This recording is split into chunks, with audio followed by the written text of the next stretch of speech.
Generically, threat modeling is when we use a systematic approach to try to model how someone is going to attack a resource. So, in this unit, though, I want to talk just specifically about some of the ways that attackers might attack things in the cloud. One of those methods might be spoofing, where an attacker assumes the identity of a subject and is able to access resources that are in the cloud.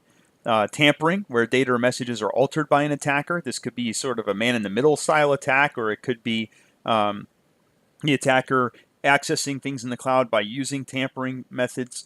Repudiation, which is the illegitimate denial of an event.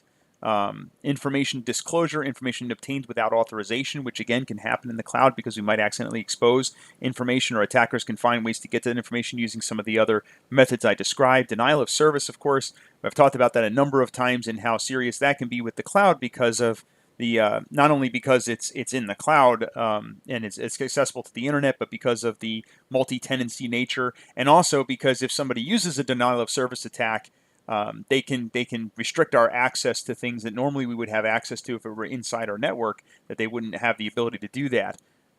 So they can cripple operations within an organization that's using things in the cloud. I'll give you a good example of that. Is I work mostly in healthcare, and healthcare organizations are beginning to move a lot of functionality into the cloud. For example, electronic medical records. A lot of smaller practices are, and when I say smaller, this isn't just one doctor hanging a shingle. Sometimes these are practices with 20 doctors that are using cloud-based electronic medical record systems.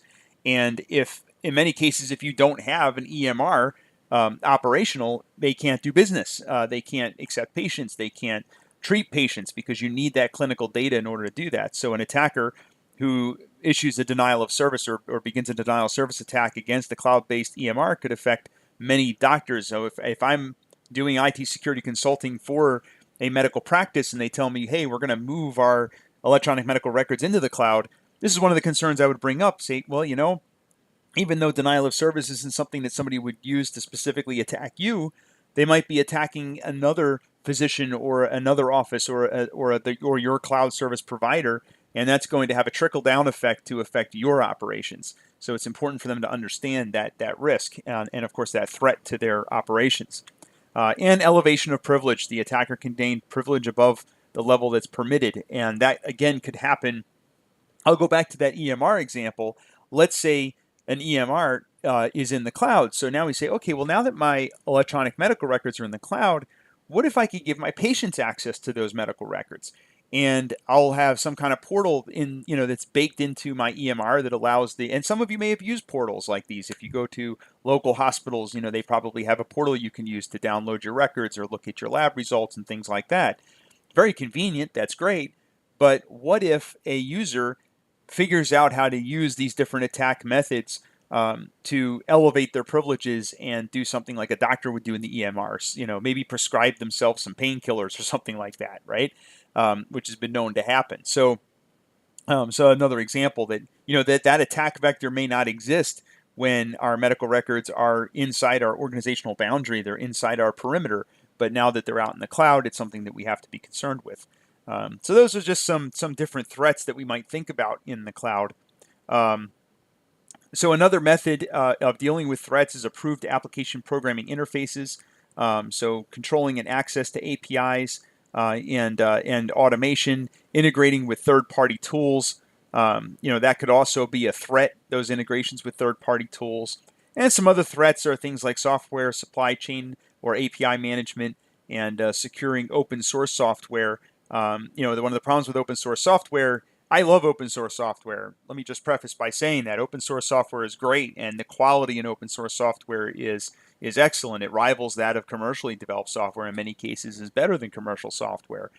Taking something like Apache, for example, Apache is a completely open source program that's used, probably more than Microsoft's web service or web server, which is IIS. It's a great product, but it's also very well understood by attackers because it's open source.